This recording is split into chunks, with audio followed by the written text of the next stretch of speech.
Hey Canucks fans, we are 2 days away from the Canucks season opener. So I think now's a good time to talk about what the final roster may look like. I'm Canuck Clay, and this is my Canucks take all in one take. It's Clay's Canucks commentary for Monday, October the 10th. If you're new, here's what you should do. Hit the subscribe button now for daily Canucks insight that's positive, timely, and trustworthy. And to all my friends on the north side of the border in Canada, where I live, happy Thanksgiving Monday. I look forward to seeing you tonight, 10 p.m. Parker and me for Canucks After Dark, 11 p.m. my own show, a show that I took a break from last night because I was busy enjoying Thanksgiving with my family. Canucks practice today. They are 2 days away from their season opener in Edmonton. And I'll give you some roster updates, and then we'll talk about maybe what as we do that, we'll talk about what the final roster may look like. So remember, the final opening night roster has to be 23 players, and you have to be cap compliant with those 23 players.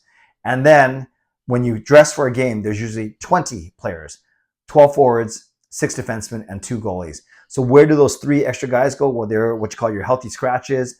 Usually it's either 2 forwards and 1 defenseman or 2 defensemen and 1 forward. So I think the Canucks look like they're going to start with, actually, I don't think they might not even have 8 forwards to go. So, 8 defensemen to go. So I thought the Canucks generally would go 13 forwards, 8 defensemen, 2 goalies to make 23. They could go 14 forwards, 7 defensemen, 2 goalies to make 23. So we can talk about that as we go. But the main thing to remember is your roster is 23 players, got to be cap compliant, but you dress 20 for a game. That's why you always have 3 healthy scratches, 2 forwards and a D, or 1 forward and 2 D. The Canucks have 26 players on their roster right now. So that means they still got to cut down by 3. However, they could place 1 or 2 of those guys on injured reserve, long-term injured reserve, and then the rest they'd have to figure out how to make it work. Actually, long-term injury reserve means they have to miss 10 games, basically 4 weeks, or you can put them just on injured reserve. They don't count against your 23, but they do count against your salary cap. So here's how the Canucks practice today, and then we can get into the ramifications of who wasn't there and then who we expect to be there on Wednesday night against the Edmonton Oilers. So as the Canucks lined up today, the top line was, again, JT Miller between Tanner Pearson and Niels Höglander. Second line of Horvat, Podkolzin, and Connor Garland. So it was great to see Connor Garland on the ice today after he took that big check, that big hit right in front of me on Friday night against the Arizona Coyotes. Pettersson was then between Kuzmenko and Karlsson, so the P with the 2 Ks. Pettersson with Kuzmenko and Karlsson. And then your fourth line of Neil Zaman, our newly minted fourth line center with the trade of Jason Dickinson, with Dakota Joshua and Curtis Lazar. I actually really like that line. I think they're going to be a sneaky good fourth line. On D, still probably the biggest Achilles heel of this team, you had OEL with Pullman, our 2 newcomers from last year. You had Rathbone with Shen, and then you had newcomer Riley Stillman with Kyle Burroughs. That third pairing, truculent, hard to play against, not that big, but still very, very gritty. Those 2 guys fought a couple seasons ago. So I like the look of that pairing as long as you're not giving them too many minutes. And then, of course, Demko and Martin. So the guys that we're missing, so that's basically 18. Then Boeser and Mikheyev practice. So the good thing about Boeser and Mikheyev practicing is Boeser, it sounds like that tomorrow he's going to get a full practice in, and then including full everything, full contact, full drills, and then that would seem to indicate that then you bring him in to the starting lineup on Wednesday. And then with Mikheyev, this was his first practice, which is great to see after suffering that lower body injury a couple weeks ago. But he was in a non-contact jersey. So Bruce Boudreau says they hope to have him practicing full by this weekend. So that certainly means he won't be playing on Wednesday night against Oilers. So maybe Boeser gets in. If Boeser gets in, then I think what you do is you either simply replace him have him have Karlsson's spot. That's what I was trying to say. Replace Karlsson with PD and Kuzmenko. That's one thing you can do. Or you move him up to the Miller-Pearson line, and then you move Höglander down to play with Pettersson and Kuzmenko and scratch Karlsson, or you scratch Höglander right off the bat. So I think when Boeser comes in, it'll likely be Karlsson or Höglander coming out. So remember, there's 20 guys that can start. Then you add Boeser, Mikheyev. You know that Dermott's still out with the concussion. Tyler Myers still out with the lower body injury. Phil DiGiuseppe, that make lower body, so that's 25. And then Quinn Hughes makes 26. And those are the 26 guys that I talked about the Canucks still having on their roster as of today. Now with Quinn Hughes, I admit it was a little bit concerning when he didn't play on Friday night. They had a day off on Saturday. Then he had a maintenance day yesterday, Sunday, and he wasn't at practice again today. But before we all freak out, like I was, Bruce Boudreau was saying that he was out with the flu.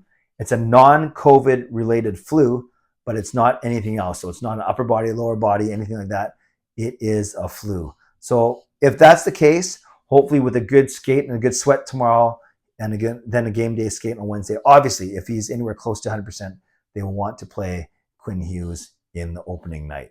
If Quinn Hughes comes in, then you shift everything around and you put him with Schenn, with Rathbone down with Burrows, and you sit Stillman. You could put Hughes on the right side with OEL, go Rathbone, Pullman, Stillman, Schenn, and sit Burrows. Or you can put him, which I don't think will happen, with Burrows and then sit Stillman. So I think when Quinn Hughes comes back, your top four is Hughes and Schenn, OEL and Pullman with no Myers. And then you dress one of Rathbone or Stillman, and you still have Kyle Burrows on the right.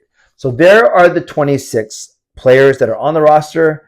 They have to have 23 for opening night, cap compliant, but they could put Tyler Myers on long-term injury reserve, or you have Myers, Dermott, and Mikheyev on short-term, just regular IR, where then you're not worried so much about them having to sit out for 10 days. So that's a different. There's injury reserve and there's long-term injury reserve. I think injury reserve, there might be actually, now that I think about it, there might be a minimum number of games you're out. So you simply don't even have to put them on injury reserve. If you anticipate a player coming back within 1 or 2 weeks, you simply have them on your 23-man roster, and then they're basically scratched. They're not a healthy scratch, but they're scratched. They won't dress. So I think that's a tricky thing.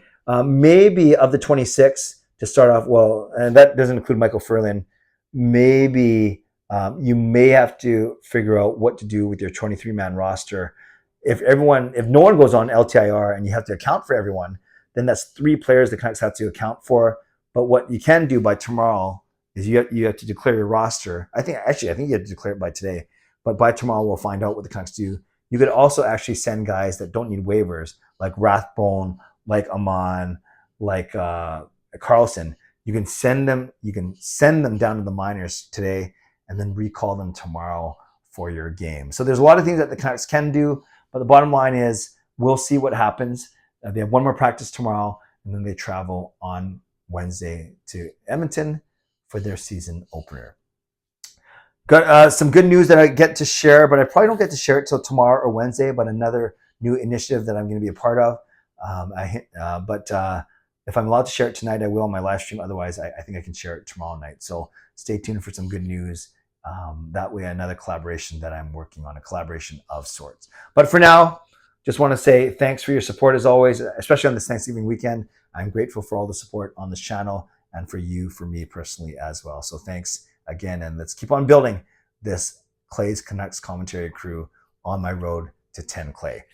Shout out to my sponsors, Van City Experts Real Estate and Perform Transform Personal Training Weight Loss. Thank you, legendary Lucas Gates, legendary Justin Credible, legendary Andrew Chang, and all Hall of Fame and franchise members as well. And thanks to all of you for continuing to support me on here.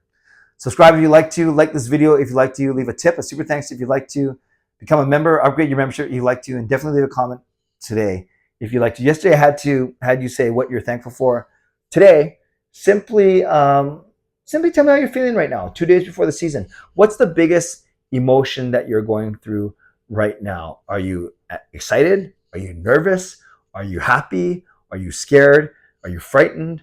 Are you optimistic? What's the one emotion? What's the one word that would sum up how you're feeling about the Canucks 2 days away from opening night?